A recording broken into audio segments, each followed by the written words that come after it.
दोस्तों जानते हो 90% सेलर्स क्यों फेल होते हैं? क्योंकि वो एक ऐसी गलती करते हैं जो दिखने में छोटी लगती है लेकिन उनके बिजनेस को पूरा डुबा देती है। आज मैं आपको डिटेल में बताऊंगा, वो गलती समझाऊंगा, उसके कारण बताऊंगा और साथ ही साथ उसका सॉल्यूशन भी दूंगा ताकि आप जब भी प्रोडक्ट अपना सेल करने के लिए स्टार्ट करो तो वो कभी फ्लॉप ना हो। देखो सबसे बड़ी गलती होती है माइंडसेट में। देखो लोग सोचते हैं कि प्रोडक्ट बेचने का मतलब है कि सिंपली मार्केट से प्रोडक्ट उठाओ और उसको मार्केट में डाल दो सेल करने के लिए, लेकिन ई कॉमर्स में असली गेम डाटा का है, डिमांड का है, मार्केट को समझना है। मार्केट रिसर्च के प्रोडक्ट को लॉन्च करोगे तो आपका प्रोडक्ट कभी टिकेगा नहीं। अब मैं बताऊं कि ये ऐसी गलतियां क्यों होती हैं, ये मेन गलतियां क्या है। वो सबसे पहला, प्रोडक्ट लॉन्च करने से पहले प्रोडक्ट प्रॉपर रिसर्च ना करना। देखो लोग ज़्यादातर डिमांड चेक नहीं करते, ना कंपटीशन देखते हैं, ना प्रॉफिट मार्जिन कैलकुलेट करते हैं और ना ही कस्टमर को नीड की समझते हैं।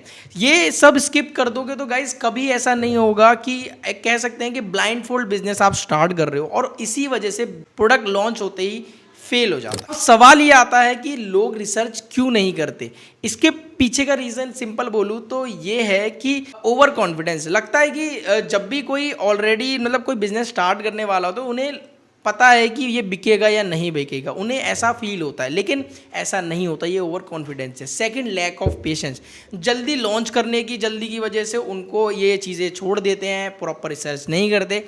थर्ड, अवेयरनेस की कमी। देखो टूल्स और मेथड्स की जानकारी नहीं लेते, प्रॉपर डाटा नहीं निकालते। फोर्थ, मैं कह सकता हूँ शॉर्टकट, क्योंकि रिसर्च टाइम लेने वाले प्रोसेस में लोग ज़्यादातर ये चीज़ को स्क्रिप्ट कर देते हैं। लाइक रिसर्च के बारे में सोचते ही नहीं है। और ये चार फैक्टर की वजह से सेलर को उसकी गलती हमेशा उसको लॉस में धकेल देती है। अगर आप दोस्तों रिसर्च नहीं करते तो सीधा असर आपके बिजनेस पे पड़ता है, क्योंकि प्रोडक्ट की लिस्टिंग्स तो बनती है लेकिन बायर्स नहीं बनते। हाँ, और सेकंड चीज़, एड्स पर अगर आप पैसा खर्चा करते भी हो तो रिटर्न्स मैं बोलूँगा कि ज़ीरो ही मिलेगा, क्योंकि आपने प्रोडक्ट को समझा ही नहीं। इन्वेंट्री वेयर हाउसिंग आपकी अटक जाती है। आप पैसा लगाओगे लेकिन वो पैसा आपका होल्ड जाएगा एज अ स्टॉक। सेलर का कॉन्फिडेंस गिर जाता है और कई लोग बिजनेस भी छोड़ देते हैं इसी वजह से।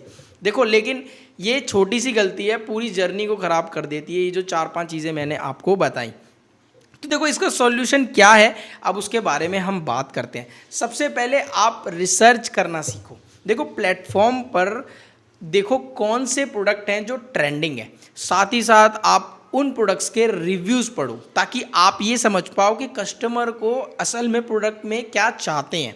थर्ड, आप ये चीज़ एनालाइज करो को कॉम्पिटिटर की प्राइसिंग और लिस्टिंग स्टडी करो कि उसने लिस्टिंग कैसी करी हुई है। And after all data collect करो और उसको रिसर्च एनालाइज करो, उसके प्रॉपर कीवर्ड्स निकालो। अब रिसर्च मतलब गैस वर्क नहीं करना, आपको प्रॉपर नंबर पे भरोसा करना है, जो नंबर्स आपको शो होंगे। अब सेकंड सॉल्यूशन आता है आपका वैलिडेशन। देखो रिसर्च करने के बाद आता है वैलिडेशन। रिसर्च आपको आइडिया देता है लेकिन वैलिडेशन कंफर्म करता है कि वो आपका आइडिया, मतलब आप ट्राई करोगे कि आइडिया जो मैंने सोचा है वो सही है कि नहीं। जब आप उसके पूरे वैलिडेशन में सारी चीज़ें फिल्टर्स को लगाओगे, जिसमें सबसे पहला है डिमांड चेक। लोग रिसर्च करते ही नहीं है जिस वजह से उनको डिमांड के बारे में पता ही नहीं चलता। Second, suppliers. देखो सप्लायर भी एक बहुत इंपॉर्टेंट रोल है। कंपटीशन अगर आप चाहते हो मैनेजेबल बनाना चाहता मार्केट में ऑल अराउंड, तो आपको सप्लायर अच्छा फाइंड करना पड़ेगा जो आपको कम दाम में आपका प्रोडक्ट सप्लाई करेगा। Third, profit check. अब देखो मार्जिन्स के पीछे गाइज आपको जाना ही पड़ेगा, क्योंकि बिजनेस प्रॉफिट से चलता है ना कि ऑर्डर से। तो प्रॉफिट मार्जिन जरूर कैलकुलेट करो अपने प्रोडक्ट में। And fourth, product solving. आपका प्रोडक्ट हमेशा कस्टमर की नीड को फुलफिल करना चाहिए, तभी आपके प्रोडक्ट की डिमांड होगी, तभी आपके प्रोडक्ट सेल्स इंक्रीज होगी और उससे सबसे अच्छी चीज़ ये होती है कि आपके रिटर्न्स भी कम होते हैं। और अगर मैं रियलिटी बताऊं ना, अगर ये 4 फिल्टर्स आप पास कर लोगे तो आपका प्रोडक्ट सिंपली आप लॉन्च करो। और रिजल्ट में अगर बताऊं ना, इंप्लीमेंटेशन के टाइम सॉल्यूशन जो हमारा स्टेप 3 है वो है रिसर्च और वैलिडेशन करने के बाद। दोस्तों रिसर्च एंड वैलिडेशन, आपने रिसर्च कर लिया, प्रोडक्ट का वैलिडेट कर लिया, चारों स्टेप्स को समझ लिया। अब आपको है जो है लास्ट स्टेप जो है इंप्लीमेंटेशन। देखो डाटा सिर्फ पढ़ने से कुछ नहीं होता, आपको अप्लाई करना जरूरी है। देखो अगर आप गट फीलिंग पर जाओगे तो डाटा पर आपका बिजनेस चलेगा कैसे? अगर आप सोचोगे कि ये मैं सेल करना चाहता हूँ और आप डाटा ही एनालाइज नहीं करोगे तो वो बिकेगा ही नहीं। रिसर्च कहती है कि प्रोडक्ट सही नहीं है तो उसे छोड़ दो, क्योंकि हर प्रोडक्ट को फिल्टर से गुजारो और एक फाइनल डिसीजन निकालो कि ये प्रोडक्ट आपके लिए विनिंग प्रोडक्ट है, आपको इसे सेल करना चाहिए। इम्प्लीमेंटेशन कह सकता हूं कि आप रिसर्च को यूजफुल बनाती है। जब भी आप प्रोडक्ट को इंप्लीमेंट करोगे तो वो आपकी एक यूजफुल बनाएगी, आपको एक मैं कह सकता हूं कि रियलिटी चेक देगी। तो दोस्तों यही रीज़न है कि 90% सेलर फेल हो जाते हैं। वो रिसर्च नहीं करते, वैलिडेशन नहीं करते और बिना डाटा के प्रोडक्ट लॉन्च कर देते हैं। और अगर आप चाहते हो कि आपका प्रोडक्ट फ्लॉप ना हो तो ये 3 रूल्स याद रखो, क्योंकि रिसर्च करोगे, वैलिडेट करोगे और इम्प्लीमेंट करोगे तो ही आपका प्रोडक्ट मैं बताता हूँ सक्सेसफुल होगा और वो 10% में आप भी आओगे।